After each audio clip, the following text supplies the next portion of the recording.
नमस्कार बच्चों। Practical organic chemistry चल रहा था और अब बात करते हैं। हम लोगों ने बात करी थी आयोडोफॉर्म टेस्ट की और अब हम बात करेंगे टेस्ट ऑफ सोडियम टेस्ट इसको बोलते हैं। वैसे तो ये एसिडिक हाइड्रोजन का टेस्ट है, तो हम इसको ऐसे लिख देते हैं।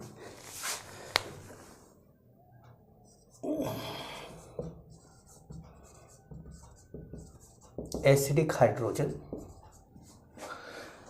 इसको हम लोग सोडियम मेटल टेस्ट भी बोल देंगे। देखिए, आमतौर पे हम लोग एक बात जानते हैं कि एसिड बेस से रिएक्ट करता है। एसिड बेस से रिएक्ट करता है। हम अक्सर एसिड को बेस से रिएक्ट कराते हैं। जैसे आप HCl को रिएक्ट करा दीजिए NaOH से, NaOH मान लेते हैं। चलो, सोडियम मेटल रह रहे हैं तो यहाँ NaOH ले लेते हैं। तो NaOH लेते हैं तो NaOH किससे किससे रिएक्ट करता है? तो NaOH उस हर एसिड से रिएक्ट करता है जो एसिड स्ट्रॉन्गर हो वाटर से। वाटर से स्ट्रॉन्गर एसिड जो भी होगा उससे NaOH रिएक्ट करता है। लेकिन जो एसिड वाटर से वीक होता है उससे NaOH रिएक्ट नहीं करता, पर सोडियम करता है। जैसे मैं एग्जांपल दूं आपको कि आप pK वैल्यू मैंने एक जगह पे लिखवाई है आप लोगों को, वहां जाकर आप देखिएगा। वाटर का pK वैल्यू 15.76 या 74 ऐसे करके लिखवाया है मैंने। 78 मान लेते, 15.78 मान लेते, 15.8 मान लेते, ठीक है। तो 15.8 pK वैल्यू से जिसकी भी pK वैल्यू कम है वो NaOH से रिएक्ट करेगा। ये बात आप कहीं चाहे तो लिख सकते हैं। ये बात आप कहीं चाहे तो लिख सकते हैं। NaOH रिएक्ट, NaOH और KOH और COH ट्वाइस, तीनों में से कोई भी can react with those acids whose pKa value is less than water,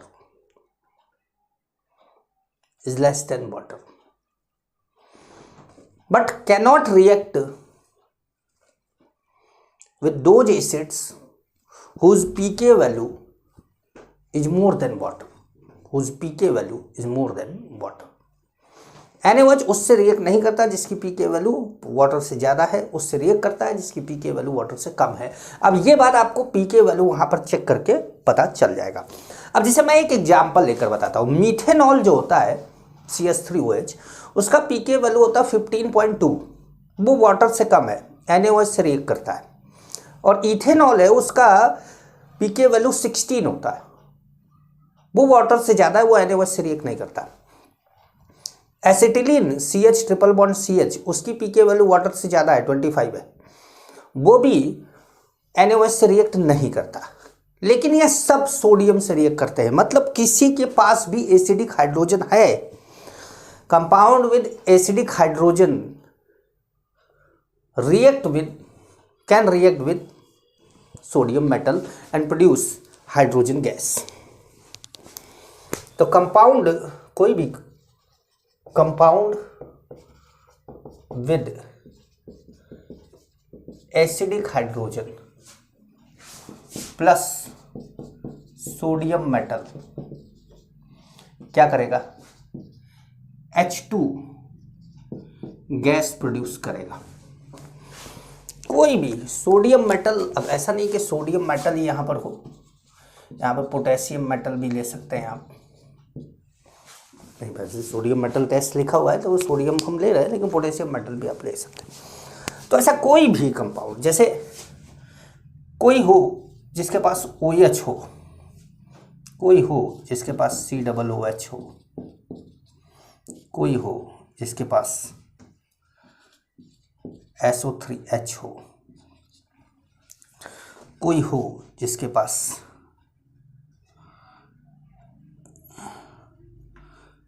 C H हो, ट्रिपल बॉन्ड, ठीक है। कोई हो जिसके पास नाइट्रोजन पे हाइड्रोजन लगा हो, ये सभी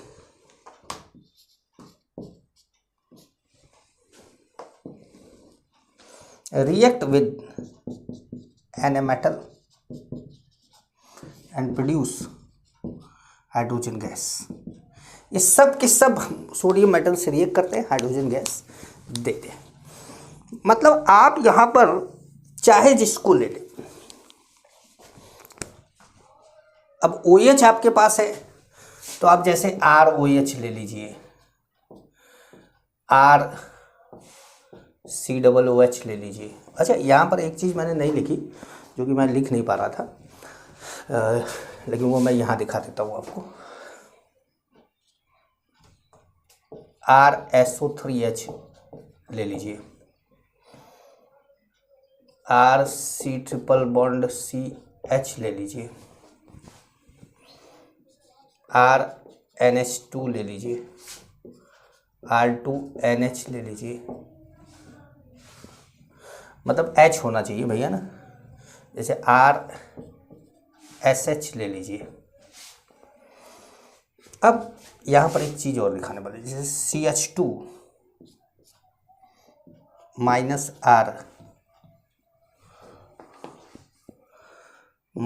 -R ग्रुप,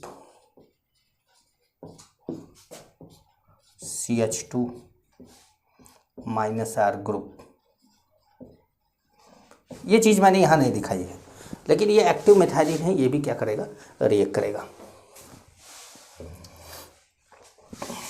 -R ग्रुप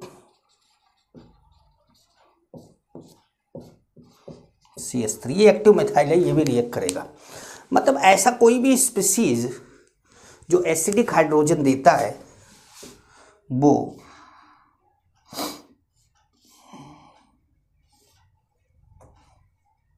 वो यहाँ रिएक्ट करेगा।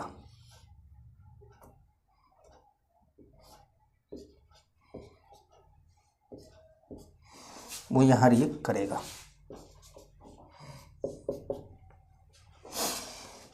ठीक है, यहाँ कोई भी जो एसिडिक हाइड्रोजन देता है वो रिएक्ट करेगा। इवन वाटर भी रिएक्ट करता है, क्योंकि OH तो उसके पास भी है, तो वाटर भी रिएक्ट करता है। तो कहने का मतलब है कि ऐसे कोई भी चीज़ जिसके पास एसिडिक हाइड्रोजन हो, वो सोडियम मेटल के साथ रिएक्ट करके हाइड्रोजन गैस प्रोड्यूस करता है।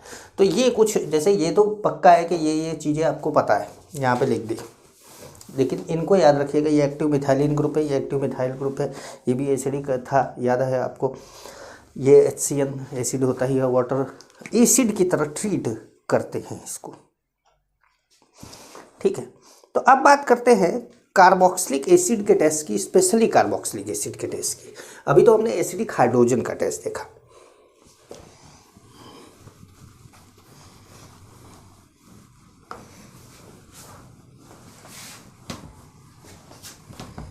अब कार्बोक्सिलिक एसिड का जो टेस्ट होता है उसमें क्या करते हैं कि NaHCO3 डालते हैं। अगर CO2 रिलीज होता है तो इसका मतलब है कि कार्बोक्सिलिक एसिड है।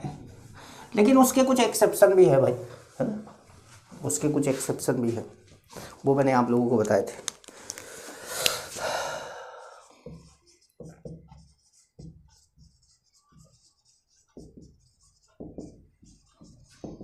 ठीक है, नंबर जो भी वो डालते रहिएगा। देखिए मैं आपको याद दिला दूँ, हम लोगों ने बात करी एल्कीन की, उसके बाद एल्कीन एल्काइन की, फिर टर्मिनल एल्काइन की, उसके बाद एल्कोहल की। एल्कोहल के बाद हमने बात करी थी कार्बोनिल कंपाउंड की, जिसमें हम एल्डिहाइड की अलग बात कर रहे, टॉलन एजेंट, फेलिंग सोल्यूशन, बेडिक सोल्यूशन, चीफ एजेंट, ठीक है, हाइड्रोफॉर्म टेस्ट, ये सब था। उसके बाद हम बात करें सोडियम मेटल टेस्ट की। अब हम बात करें टेस्ट ऑफ कार्बोक्सिलिक एसिड की। तो ये जो भी नंबर हो आप डालते रहिएगा, ठीक है। तो इसमें क्या करते,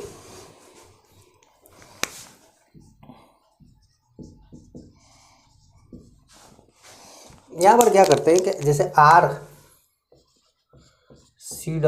है आपके पास प्लस NaHCO3, ठीक है। आप क्या करते हैं, इस पे स्टार मार्क लगा दीजिए, इस पे लगा दीजिए स्टार मार्क, मतलब दोनों कार्बन में से किसी एक पे स्टार मार्क लगा दीजिए। तो ये क्या करता है, RCOONA plus CO2 plus H2O।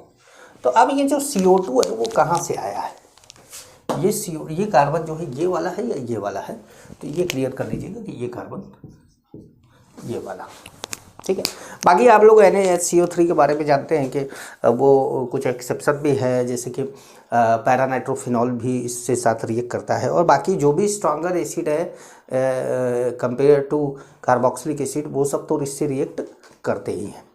तो ये है कार्बोक्सिलिक एसिड का टेस्ट जिसमें CO2 प्रोड्यूस होगा, ठीक है, with hissing sound, with hissing समझते हैं। हिसिंग का मतलब होता है कि जैसे आप कभी कोल्ड ड्रिंक का ढक्कन खोले, तो कोल्ड ड्रिंक का ढक्कन खोलते तो कैसी आवाज़ आती है, करके ऐसी कुछ आवाज़ आती है, तो वो क्या है, हिसिंग साउंड है। समझ पा रहे हैं।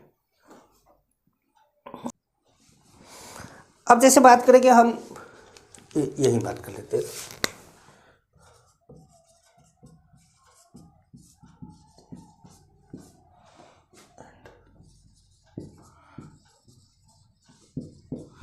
एक्चुअली इनॉल एंड फिनॉल का मीनिंग ये है कि फिनॉल भी क्या है, एक तरह का इनॉल है, तो इसलिए हमारा जो मेन हेडिंग है वो तो इनॉल है। जैसे कई लोग बोलते हैं कि टेस्ट ऑफ फिनॉल, लेकिन फिनॉल तो ठीक है, जो भी फिनॉल टेस्ट दे रहा है वो इनॉल भी टेस्ट देगा, ठीक है। तो यहाँ पर क्या करते हैं कि जब हम इनॉल को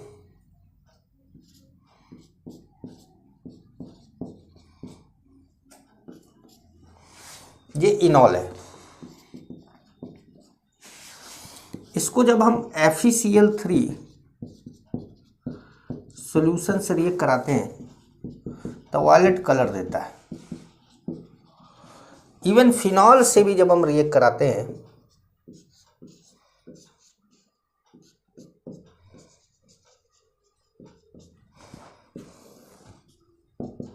तो सेम कलर देता है। अगर ये कलर मिल जाता है तो इसका मतलब है कि वो जो कंपाउंड है वो क्या है, इनॉल है या फिनॉल है, ठीक है। अच्छा, यहाँ पर हम ये भी बोल सकते हैं कि सब्स्टिट्यूटेड फिनॉल,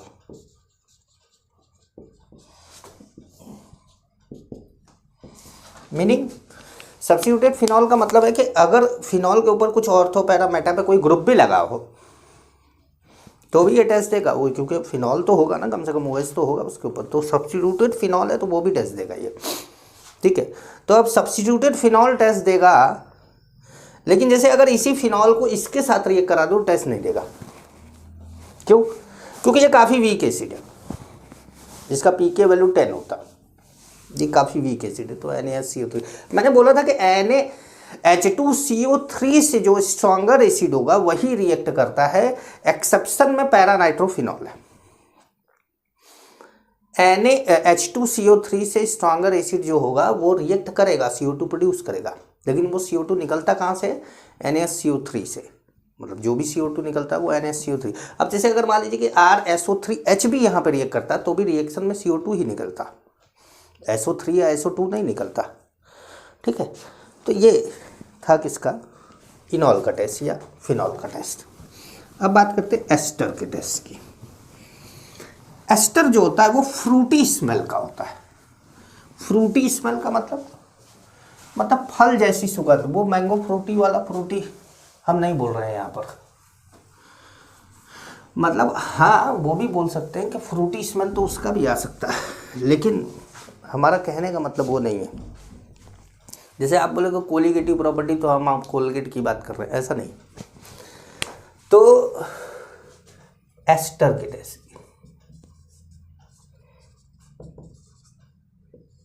एक दिन एक बच्चा मेरे से क्वेश्चन पूछ रहा था, बोल रहा था एस्टर एस्टर एस्टर, और वो एस्टर ना बोल के ईथर बोल रहा था, बार बार बोल रहा था ईथर ईथर ईथर ईथर, और मैं सोचूं कि ईथर क्या बोल रहा है, समझ में नहीं आ रहा है सर। नंबरिंग में IUPAC की नंबरिंग में ईथर का प्रायोरिटी डबल बॉन्ड से ज़्यादा होता है ना। ईथर का प्रायोरिटी डबल, मैंने सोचा ईथर की प्रायोरिटी डबल बॉन्ड, ईथर को तो प्रीफिक्स पता है, क्या बोले जा रहा है ये बच्चा। बार बार सुनने के बाद मैंने बोला कि कहीं तुम एस्टर तो नहीं बोल रहे हो। हाँ हाँ सर, एस्टर एस्टर लव, एक से एक लोग पढ़े हैं, मतलब प्रोनाउंसिएशन गड़बड़ हो समझ में आता है कि ईथर को कुछ ऐसा बोलते हैं जिससे अलग अलग राज्य का बच्चा है, अलग अलग स्टेट का बच्चा है, प्रोनाउंसिएशन चेंज हो सकता है। लेकिन ऐसा चेंज हो जाए कि ईथर को एस्टर ही बोलते सीधे, तो ये गड़बड़ है। तो R डबल O R, ये 1 मान लो, ये 2 मान लो, ये फ्रूटी स्मेल होता है, इसका फ्रूटी स्मेल होता है। इसमें NaOH विद फिनोल्फ्थलीन डाला जाए,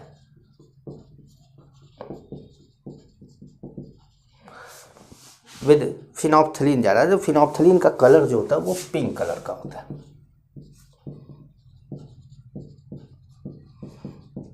ठीक है, तो यहां पर क्या होगा कि R1COO minus Na plus R2OH ये होता है। और यहां पे क्या बोलते हैं, यहां पे बोलते हैं कि पिंक कलर जो होगा डिसअपीयर हो गया। मतलब अगर हम एक्सपेरिमेंट ऑब्जर्वेशन और रिजल्ट की बात करें तो हम बोलेंगे एक्सपेरिमेंट में क्या बोलेंगे कि एक फ्रूटी स्मेल का कोई कंपाउंड लिया हमने, उसमें NaOH डाला पहले और उसके बाद फिनोल्फ्थलीन डाला। ठीक है, फिनोल्फ्थलीन जब तक बाहर था उसका पिंक कलर था, जैसे ही उस सोल्यूशन में डाला तुरंत क्या हो गया, मतलब कलर डिस्चार्ज हो गया। तो इसका मतलब है कि पिंक कलर जो डिसअपीयर हुआ वो ये दर्शाता है कि इसके अंदर एस्टर था जो NaOH से रिएक्ट किया है। पिंक कलर डिसअपीयर, ये ऑब्जर्वेशन है। अब रिजल्ट क्या हुआ कि एस्टर प्रेजेंट, मतलब आप इस तरीके से लिख रहे हो तो ठीक है।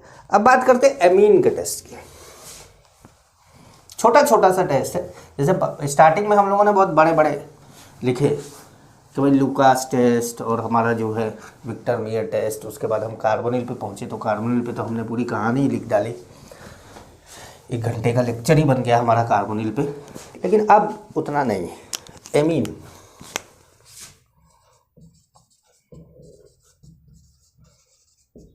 कुल मिला जुला कर POC हमारा जो है वो 3 लेक्चर में कंप्लीट हो जाता है। अब POC का चैप्टर 11th में नहीं पढ़ाया जाता। POC का चैप्टर जो है वो 11th में नहीं पढ़ाया जाता। 11th में इसलिए नहीं पढ़ाया जाता क्योंकि 11th वालों को इन सब चीज़ों की ज़रूरत नहीं है।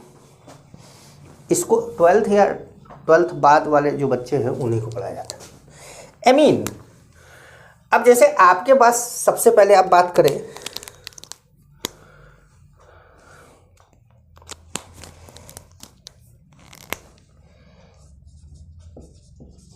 कार्बिल एमीन टेस्ट की।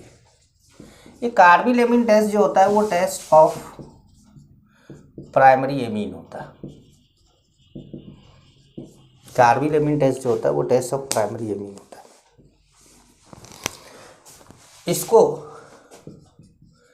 आइसोसाइनाइड टेस्ट भी बोला जाता है। इसको आइसोसाइनाइड टेस्ट भी बोलते हैं। तो अब क्या होता है कि RNH2 चाहे PHNH2, मतलब चाहे एलिफेटिक ले लो, एलिफेटिक प्राइमरी एमीन,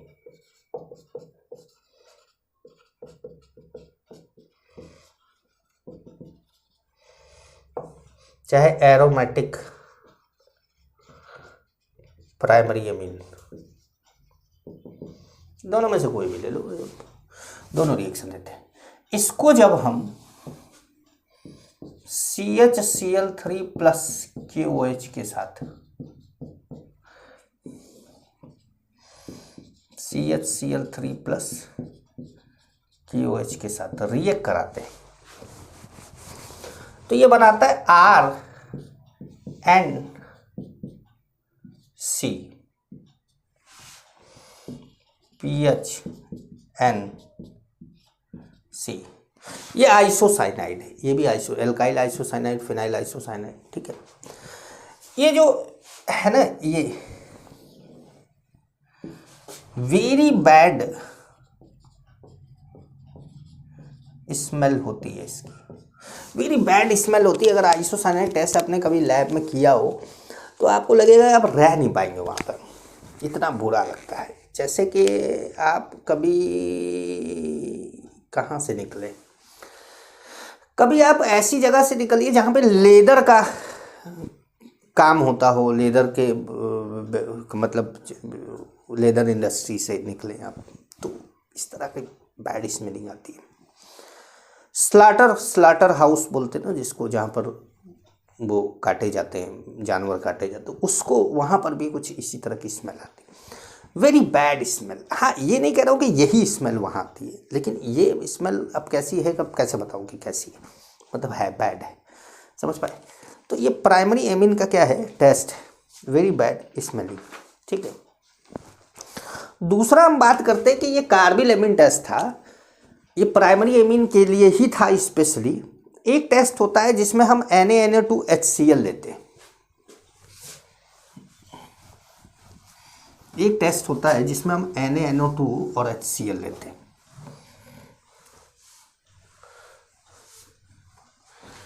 NaNO2 और HCl लेते हैं।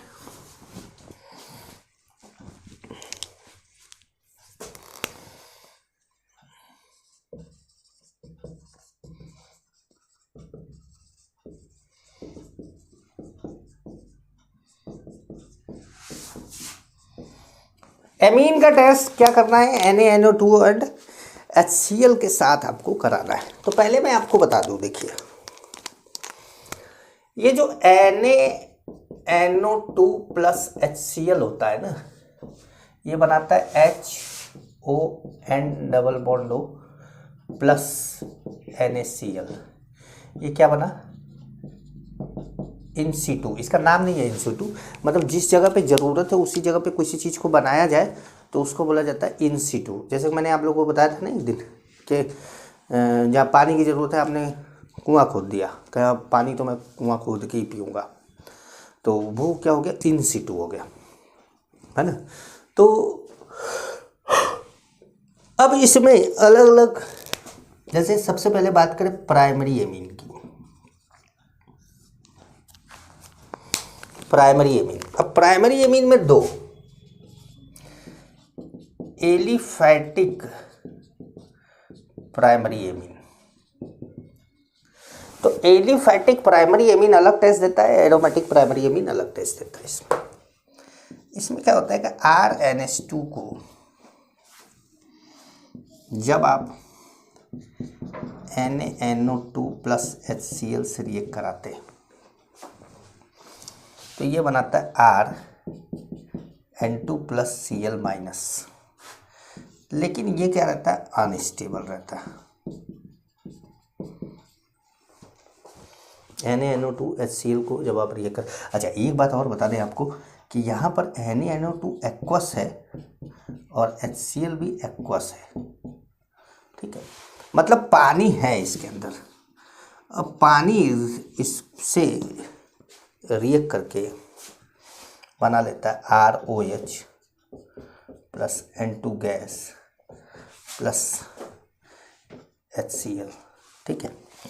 तो अब ये मेन प्रोडक्ट है आपका,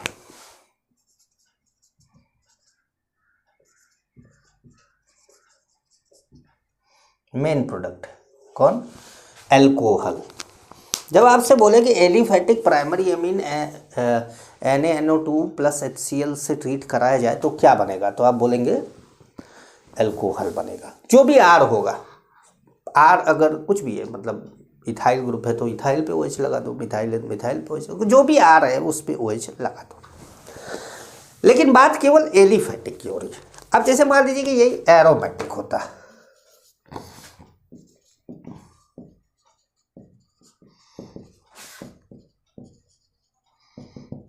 एरोमेटिक प्राइमरी एमीन।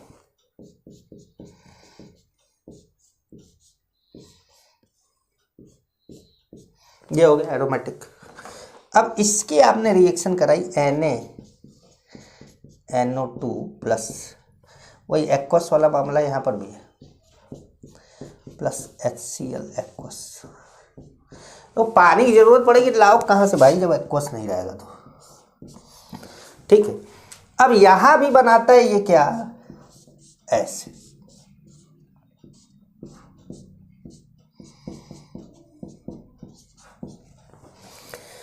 लेकिन ये स्टेबल है। अब मेन प्रोडक्ट भी है,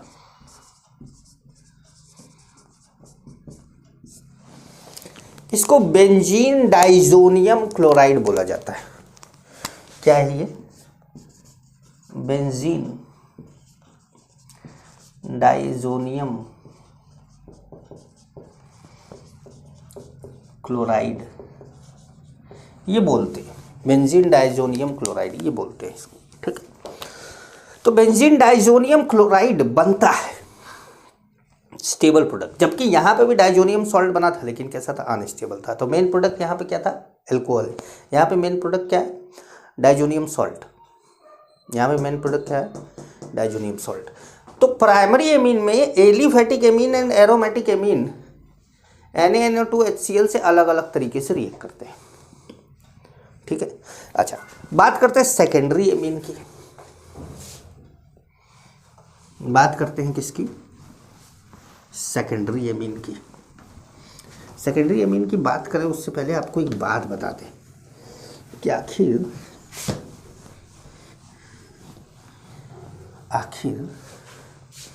ये बना कैसे होगा। तो चाहे pH हो चाहे R हो, NH2 जब रिएक्ट करता है HON डबल बॉन्ड O से, तो ये टूटता है, यहाँ पे बनाता है NO प्लस, और इस लोन पेयर पे NO प्लस का अटैक होता है। यह बनता है PH R N2 plus plus H2O। ये HCl से बचा हुआ जो हमारे पास HCl, ऐसा तो है नहीं कि HCl खत्म हो गया, तो HCl बचा हुआ है या NaCl बचा हुआ है, Cl माइनस से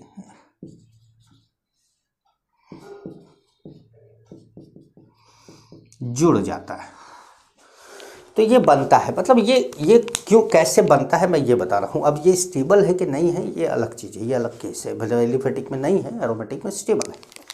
ठीक है, तो अब बात करते हैं किसकी, सेकेंडरी एमीन की, कि कैसे सेकेंडरी एमीन रिएक्ट किया होगा इसी के साथ।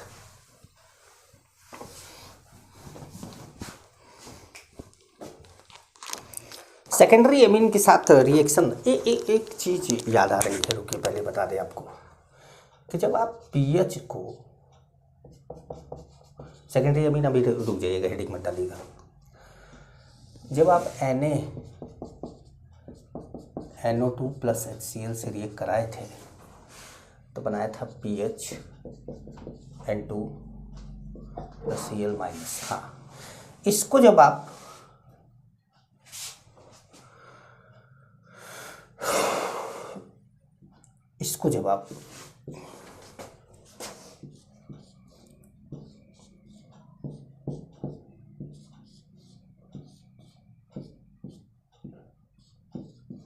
इस कंपाउंड का नाम बीटा नेप्थॉल है,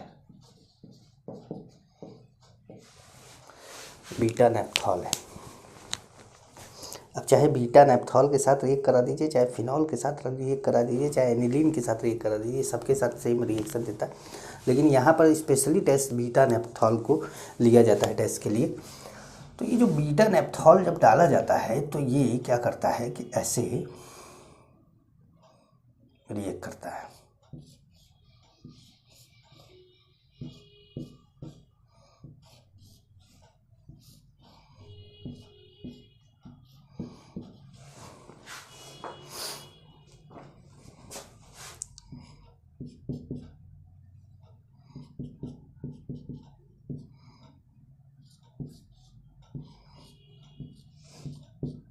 मतलब ये वाला बेंजीन रिंग यहाँ पर है। अब ये येलो ऑरेंज रेड प्रेसिपिटेट बनाता है। येलो ऑरेंज रेड मतलब ऐसा नहीं कि येलो ऑरेंज रेड तीनों कलर हो जाएगा, ये रेंज है कलर की। Y to R मतलब येलो से रेड के बीच कुछ भी हो सकता है, ये कलर रेंज है। जैसे येलो में थोड़ा सा रेड मिलाइए क्या होगा, ऑरेंज बनेगा। ऑरेंज थोड़ा सा और रेड मिलाते जाइए क्या होगा, रेड हो जाएगा। रेड घटाते जाइए ऑरेंज से बाद और रेड घटाते जाइए क्या हो जाएगा, येलो हो जाएगा। तो ये एक रेंज होती है कलर की, समझ गए।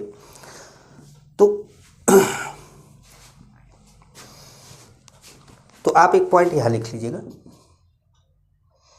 Yellow orange red colour is due to extended conjugation.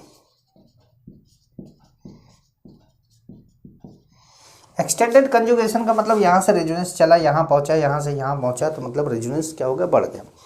Extended conjugation बोला जाता है इसको, ठीक। अब बात करते हैं सेकेंडरी एमीन की।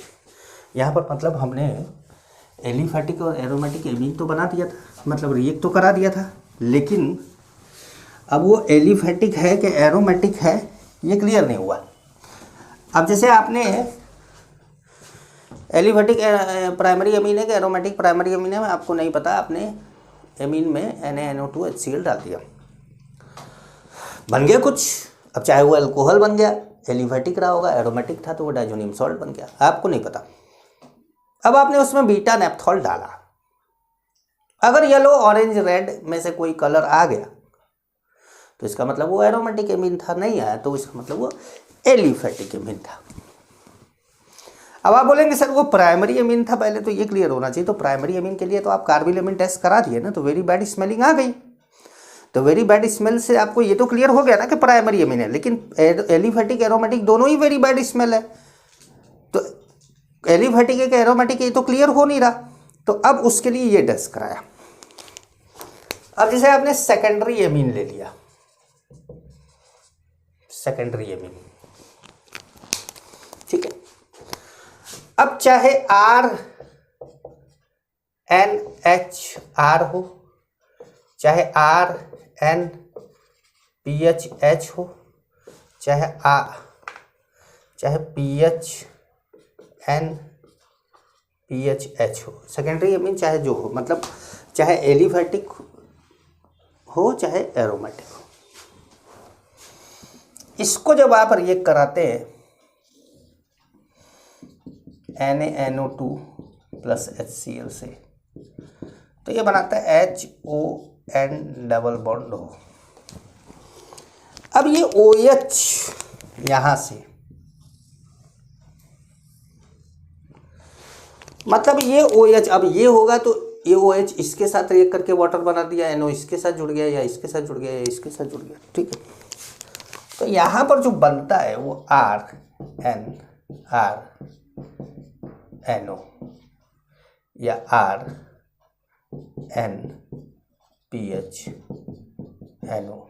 या PHNPHNO बनाता है।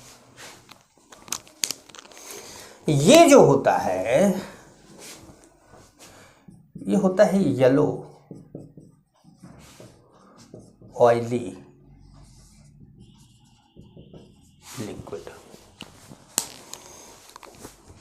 येलो ऑयली लिक्विड मतलब चाहे एलिफैटिक हो चाहे एरोमेटिक हो, दोनों येलो ऑयली लिक्विड बनाते हैं। क्लियर हुआ?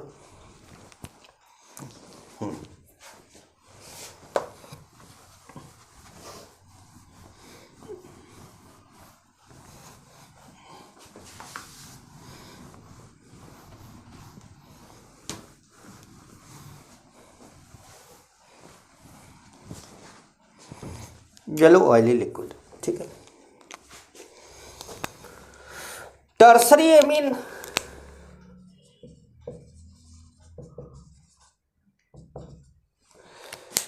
Give cope reaction with HNO2। अब ये कोप रिएक्शन क्या होता है भाई?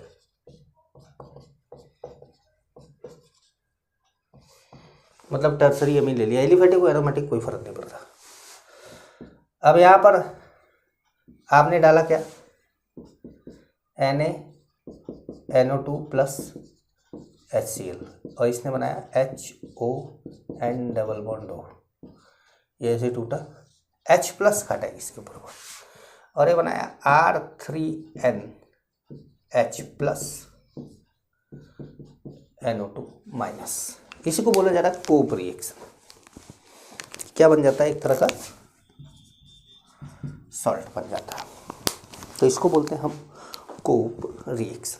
ठीक है, तो अब बात करेंगे हम नाइट्रो कंपाउंड के टेस्ट की। नाइट्रो कंपाउंड का टेस्ट, ठीक है।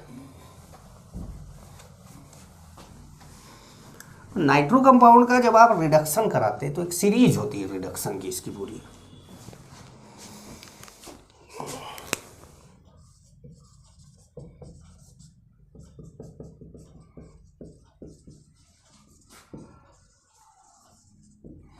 नाइट्रो कंपाउंड का जब आप टेस्ट कराते हैं तो जैसे जब आप NO2 में H डालते हैं, रिडक्शन कराते हैं, क्या करा रहे हैं? रिडक्शन। तो ये क्या बनाता है? RN double bond O। फिर रिडक्शन कराते हैं तो बनाता है RNHOH। फिर रिडक्शन कराते हैं तो बनाता है ये RNH2। अब जैसे LiNH4 जैसे लोग हैं वो RNO2 को सीधे RNH2 में चेंज कर देते हैं, लेकिन NH2 में चेंज कर देते हैं तो टेस्ट क्लियर कैसे होगा? तो क्या करते हैं कि सबसे पहले टेस्ट के लिए जैसे आप बोले कि सर टेस्ट क्लियर हो जाएगा, RNH2 जो बनेगा उसका हम लोग कार्बिलेमिन टेस्ट करा देंगे। हाँ ठीक है, ये भी करा सकते हैं, लेकिन अब जैसे कि टेस्ट के लिए जो स्पेशली बात करी गई होगी वो कुछ और है, मतलब हमको जो टेस्ट दिया गया है सिलेबस में वो कुछ और है, वो बता दें आपको। तो वो आपने यहाँ पर Zn प्लस NH4Cl डाला। ये ध्यान रखिएगा कि जिंक प्लस NH4Cl जो होता है वो इसको RNHOH में बदल देता है। RNHOH क्या है? N alkyl hydroxyl amine. ठीक है, अब जब आप इसमें टॉलेंस रिएजेंट डालते हैं, टॉलेंस रिएजेंट डालते हैं तो टॉलेंस रिएजेंट एक ऑक्सीडाइजिंग एजेंट है, आप जानते ही हैं। टॉलेंस रिएजेंट कौन है? एक ऑक्सीडाइजिंग एजेंट है। तो ये क्या करता है कि RN डबल बॉन्ड O मतलब रिएक्शन को पीछे ले जाता है। भाई ये तो रिडक्शन हो रहा है और इधर जा रहे हैं तो क्या हो रहा है? ऑक्सीडेशन। और यहाँ पर Ag का प्रेसिपिटेट बना देता है, सिल्वर मिरर।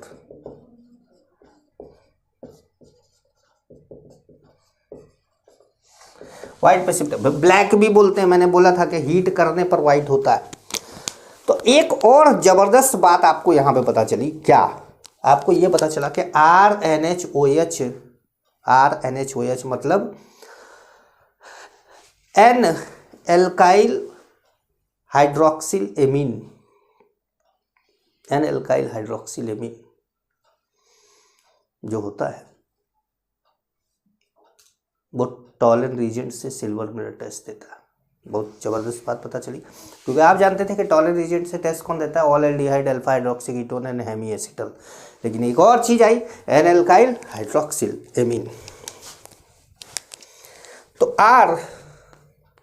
नोट करके ये बात आप सीखेंगे।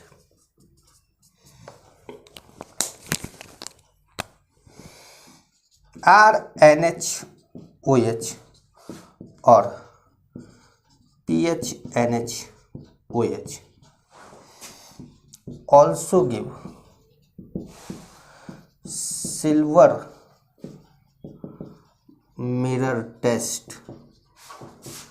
with Tollens reagent. अब ये बात आप यहाँ तो लिख लिए, ये बात आप यहाँ तो लिख लिए, लेकिन इस चीज़ को, ये एक ही लाइन तो लिखा हुआ है, इसको वहाँ टॉलेंस रिएजेंट जहाँ पर लिखा है वहाँ ढूंढ के कोई जगह, जहाँ पर भी जगह खाली हो वहाँ लिख डालिएगा, वहाँ लिख डालिएगा इसको। और मान लीजिए कि थोड़ी और जगह हो तो इतना रिएक्शन भी लिख डालिएगा, इतना रिएक्शन भी लिख डालिएगा। समझ पा रहे हैं कि नहीं? क्योंकि आपको बताएं कि ये जो टॉलेंस रिएजेंट होता है इसका रिएक्टिंग स्पीशीज क्या होता है, Ag2O। तो Ag2, 2 Ag 1 O, तो एक O क्या करता है, इसके H और इसके H से रिएक्ट करके H2O बना लेता है। अब इसमें क्या बचा, NNO, तो वो बचा, ठीक है। तो यहाँ पे Ag के साथ वाटर भी बनता है, लेकिन ये रिएक्शन आप लिख लेंगे वहाँ पर, तो क्या होगा कि वहाँ टॉलेंस रिएजेंट एकदम पक्का, एकदम मजबूत टाइप का हो जाएगा कि हाँ ये चीज़ है। अब हम लोगों को टॉलेंस रिएजेंट में सब कुछ आ गया। जैसे यहाँ पर टॉलेंस रिएजेंट है, मैं भी भूल गया था कि टॉलेंस रिएजेंट को वो बताया जाता है। एक्चुअली क्या होता है ना कि जब हम लोग कई बैच पढ़ा रहे होते हैं, जब ऑफलाइन में कई बैच पढ़ा रहे होते हैं, पहला बैच पढ़ाया, फिर दूसरा पढ़ाया, फिर तीसरा पढ़ाया, एक ही चीज़ जाके 5-5, 6-6 बैच में पढ़ा रहे होते हैं, तो पहले बैच में भूले रहते हैं। उस साल पहली बार पढ़ा, हर साल तो पहली बार पढ़ाते हैं। जैसे मान लीजिए कि इस साल पहली बार पढ़ा रहे, तो जिस बैच में गए उस बैच में भूले थे, वहाँ याद आ गया, वहाँ देख लिया, वहाँ समझ गए, वहाँ याद आ गया। अब अगले बैच से वो जो है टॉलेंस रिएजेंट में लिखाए जा रहे हैं पहले से। तो यही होता है, ठीक है। तो अब बात करते हैं, अच्छा एक बात और इसको लिखेगा, द एबव रिएक्शन, ये जो रिएक्शन था उसको क्या बोलते हैं, the above reaction is known as Baker Mulliken reaction.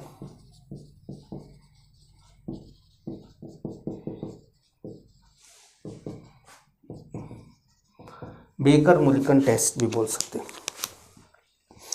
मतलब जो भी ऊपर रिएक्शन लिखा है उसको क्या बोलते हैं, बेकर-मोलिकन टेस्ट बोलते हैं, ठीक है। अब बहुत छोटी छोटी सी चीज़ें बची हैं, जैसे लिखेगा starch, test of starch, starch के टेस्ट की बात करते हैं। तो स्टार्च में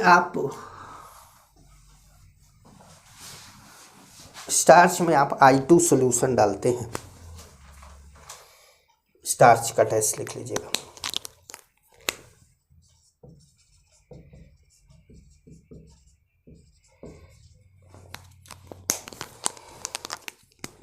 starch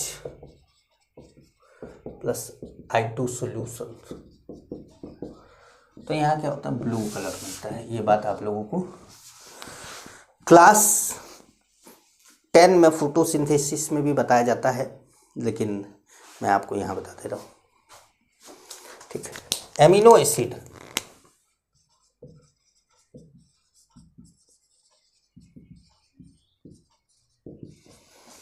test of amino acid. Amino acid को क्या करते हैं कि नीन हाइड्रीन से रिएक्ट कराते हैं। नीन हाइड्रीन से रिएक्ट कराने पर ये भी ब्लू सॉल्यूशन ही देता है, लेकिन कैसे देता है, या नीन हाइड्रीन क्या होता है, तो देखिए एमिनो एसिड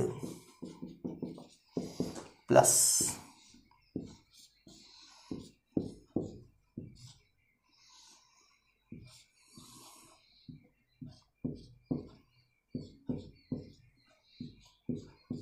ये नीन हाइड्रीन है,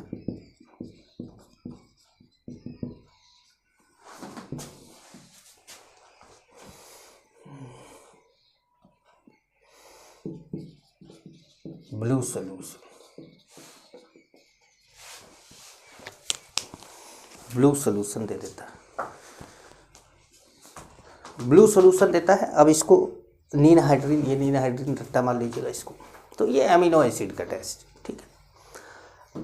अब बात करते हैं कार्बोहाइड्रेट के टेस्ट की। कार्बोहाइड्रेट के टेस्ट में क्या होता है, उसको मोलिस टेस्ट भी बोला जाता है।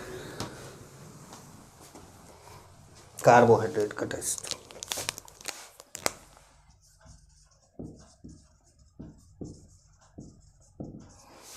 कार्बोहाइड्रेट का टेस्ट, तो इसमें इसको मोलिस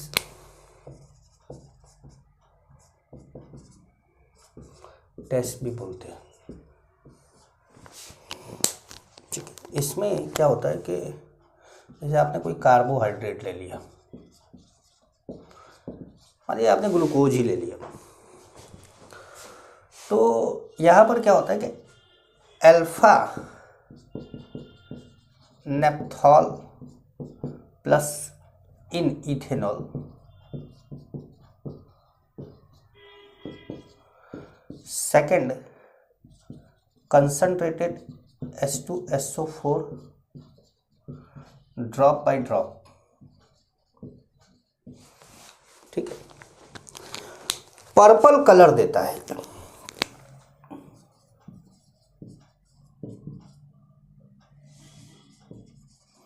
पर्पल कलर देता है। अगर पर्पल कलर देता है तो इसका मतलब कार्बोहाइड्रेट है, और अगर पर्पल कलर नहीं देता तो उसका मतलब कार्बोहाइड्रेट नहीं है। अब अल्फा नेप्थॉल क्या होता है ये मैं आपको बता देता हूँ। जैसे बीटा और अल्फा नेप्थॉल में ये क्लियर कर लीजिए। जैसे यहाँ OH लगाया था तो क्या था, बीटा था, और यहाँ OH लगा दोगे तो क्या हो जाएगा, अल्फा। चाहे यहाँ लगा दो चाहे यहाँ लगा दो, एक ही बात है। तो ये क्या है, ये है अल्फा नेप्थॉल,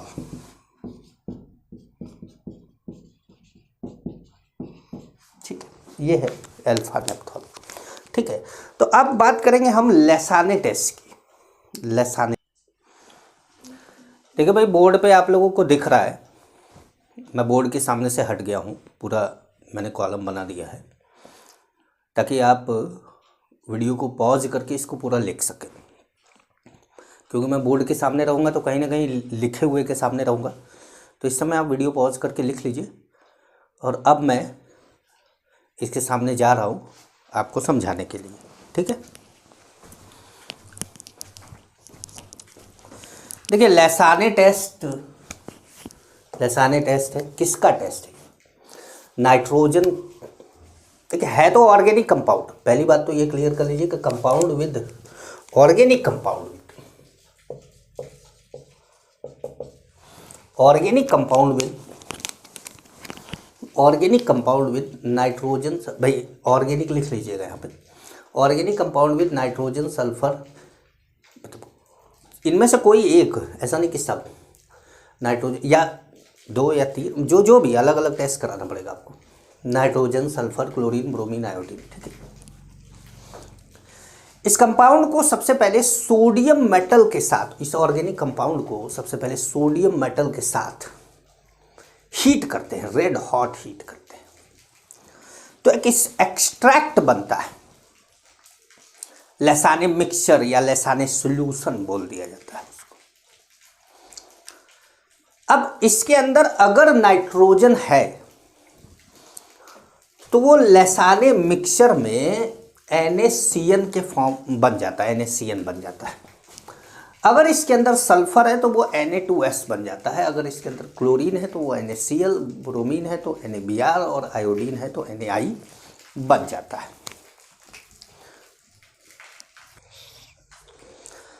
अब आपने ये देख लिया कि इसके अंदर, मतलब हमको तो नहीं पता कि इनमें से क्या बना है, हमको नहीं पता, हमने शुरुआत करी।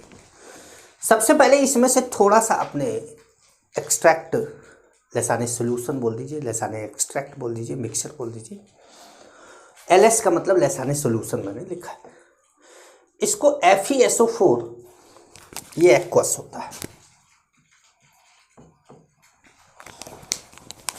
FeSO4 एक्वस के साथ हीट करते हैं, और उसके बाद इसके अंदर डाइल्यूट H2SO4 डालते हैं। एक्सपेरिमेंट है, ऑब्जर्व करेंगे आप, इसको देखेंगे। अगर इसके अंदर प्रूसियन ब्लू कलर आ गया अगर इसके अंदर प्रूसियन ब्लू कलर आ गया, मान लीजिए, तो थोड़ा हरे को टच करता हुआ ब्लू प्रूसियन ब्लू कहलाता है। तो ये प्रूसियन ब्लू कलर क्यों होता है, मतलब किस कंपाउंड की वजह से बनता है? तो उसका नाम है फेरीफेरोसाइनाइड, Fe4FeCN6 थ्राइस। ये याद रखिएगा कि प्रूसियन ब्लू किसका कलर होता है। और वैसे आप लोगों को प्रैक्टिकल केमिस्ट्री में क्वालिटेटिव एनालिसिस में ये बात पढ़ाई जाती है। अब अगर प्रूसियन ब्लू कलर आ जाता है तो इसका मतलब नाइट्रोजन इस कंपाउंड में है। चलिए, नाइट्रोजन का टेस्ट तो हो गया, अब आगे बढ़ते हैं। फिर लेसाने सॉल्यूशन लिया आपने, उसमें सोडियम नाइट्रोप्रोसाइड डाला। सोडियम नाइट्रोप्रोसाइड जहाँ पे भी केमिस्ट्री के लैब के सामान मिलते हैं वहाँ मिल जाएगा आपको। Na2FeCN5NO लिखा जाता है, NO पे प्लस मैंने लिख के बताया है यहाँ पर कि ये NO नहीं है, ये एक्चुअली में NO प्लस है। मैंने लिख के बताया है, ये आपको बुक्स में लिखा हुआ नहीं मिलता, मैंने लिख के बताया। .2H2 इसको पूरा फॉर्मूला है। 5 CN और एक NO अपना लोन पेयर इसको डोनेट करता है, सोडियम नाइट्रोप्रोसाइड। जब लेसाने सॉल्यूशन से रिएक्ट करता है तो बनाता है वायलेट कलर। अब वायलेट कलर होता है ड्यू टू सल्फर। तो ये वायलेट कलर बनता है किस कंपाउंड के कारण? Na4FeCN5NOS। अगर वायलेट कलर आ गया तो इसका मतलब सल्फर प्रेजेंट है, और अगर नहीं आया तो इसका मतलब कि इस ऑर्गेनिक कंपाउंड में सल्फर नहीं था। अब सल्फर किस में होता है? सल्फर बहुत से ऐसे कंपाउंड है, जैसे बहुत से ऐसे एमिनो एसिड प्रोटीन है, सिस्टीन जैसे कि है, तो इसके अंदर क्या होता है? सल्फर होता है। तो मान लीजिए आपको पता करना है कि इसके अंदर सल्फर है कि नहीं है, तो आपने ये टेस्ट करा दिया। अब हेलोजन का टेस्ट, क्या मान लीजिए कि आपके पास क्लोरोबेंजीन है, तो क्लोरीन है, मतलब आपके पास क्लोरोबेंजीन है तो आप क्लोरीन है कि नहीं है ये तो पहचानना पड़ेगा। तो उसको पहले आपने क्या करा? सोडियम मेटल से रिएक्ट करा के, हीट करा के उसमें NaCl बन गया। अब NaCl बन गया, बना कि नहीं बना क्या पता, आपने उस एक्सट्रैक्ट को लिया, AgNO3 डाला। अगर व्हाइट कर्डी प्रेसिपिटेट बना, व्हाइट कर्डी प्रेसिपिटेट बना, तो इसका मतलब है कि AgCl हो सकता है। अब इस व्हाइट कर्डी प्रेसिपिटेट को आप NH4OH में डाल दीजिए, NH4OH सॉल्यूशन में डाल दीजिए। अगर डिजॉल्व हो जाता है, तो soluble in NH4OH solution dissolve हो जाता है। तो डिजॉल्व होने से फायदा क्या है, क्या होता है ऐसा? तो AgNH3 ट्वाइस OH बनता है, मतलब AgCl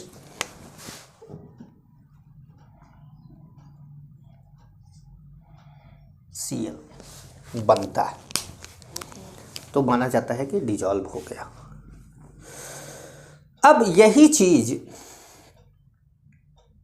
अगर यहाँ पर Br होता और आप AgNO3 डालते, तो AgNO3 के साथ रिएक्ट करके AgBr बनता। AgBr लाइट येलो कलर का प्रेसिपिटेट होता है, लेकिन येलो से कंफ्यूजन हो जाता है कि AgI है या AgBr है, क्योंकि कई बार क्या होता है कि येलो लाइट है कि डार्क है, मतलब हमने प्रैक्टिकल कैसे किया है हमारा जो है क्लियर नहीं हो पा रहा है। तो आप NH4OH में फिर डाल दीजिए। अगर डिजॉल्व हो रहा है तो वो AgBr है, और नहीं हो रहा है तो वो AgI है। तो अगर वो AgBr है तो डिजॉल्व हुआ तो क्या बनाया? AgNH3 ट्वाइस Br, डिजॉल्व हो गया AgBr। और अगर नहीं डिजॉल्व हुआ तो रिएक्ट ही नहीं किया। तो ये बात हुई लेसाने टेस्ट की कि लेसाने टेस्ट क्या होता है। तो Lassaigne test specially organic compound में पाए जाने वाले एलिमेंट का टेस्ट किया जाता है। और वो एलिमेंट कौन कौन से हैं? वो एलिमेंट है नाइट्रोजन है, सल्फर है, हेलोजन है। हेलोजन में ClBr, फ्लोरीन नहीं, ClBr। ये जो है दिखते हैं।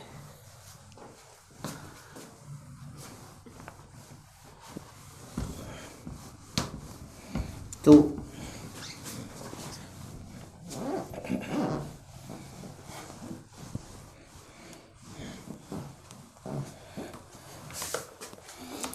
अब जैसे मान लीजिए कि इसमें मैं एक आपसे क्वेश्चन पूछूं, एक लेसाने टेस्ट पे लेकर एक क्वेश्चन पूछूं,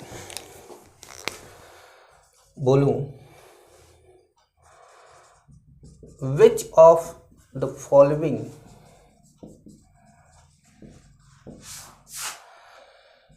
give positive Lassaigne test. Positive Lassaigne test कौन देगा? और आपको मैं कुछ ऑप्शन दूं।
चलो AGI लिखा था तो लिख देते हैं, आपको लगेगा कि क्यों मिटा दिया।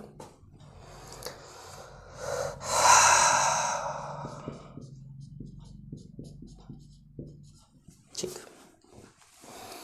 अब यहाँ कौन कौन टेस्ट देगा? ये 4 ऑप्शन तो दिया नहीं मैंने, ढेर सारे ऑप्शन दे दिए। तो अब कौन टेस्ट देगा? तो पहली बात तो ये है कि क्लियर कर लो कि लेसाने टेस्ट ऑर्गेनिक कंपाउंड देता है, इनऑर्गेनिक कंपाउंड नहीं। तो ये नहीं देना है, ये नहीं देना है, ये नहीं देना है। ऑर्गेनिक कंपाउंड देता है, ये नहीं देना है। मतलब ऑर्गेनिक कंपाउंड को हम सोडियम मेटल से एक साथ हीट कराएंगे। तो पहली बात तो ये जो इनऑर्गेनिक कंपाउंड थे उनको हटा दो। अब ऑर्गेनिक कंपाउंड में देखो कि नाइट्रोजन, सल्फर या हेलोजन है कि नहीं। तो देखो organic compound nitrogen, organic compound nitrogen, sulphur, halogen कुछ नहीं है। ऑर्गेनिक कंपाउंड हेलोजन, बेंजीन है चाहे जो है उससे नहीं मतलब है। Organic compound halogen, organic compound sulphur, organic compound nitrogen, organic compound chlorine. तो ये टेस्ट देंगे, समझ पाए आप? तो ये तो बात हुई किसकी? लेसाने टेस्ट की। ठीक है, क्लियर हुआ मामला? तो चलिए इस लेक्चर को यहीं पे कंप्लीट करते हैं। अगली क्लास में मिलेंगे आपको अगला चैप्टर लेकर। तब तक के लिए नमस्कार।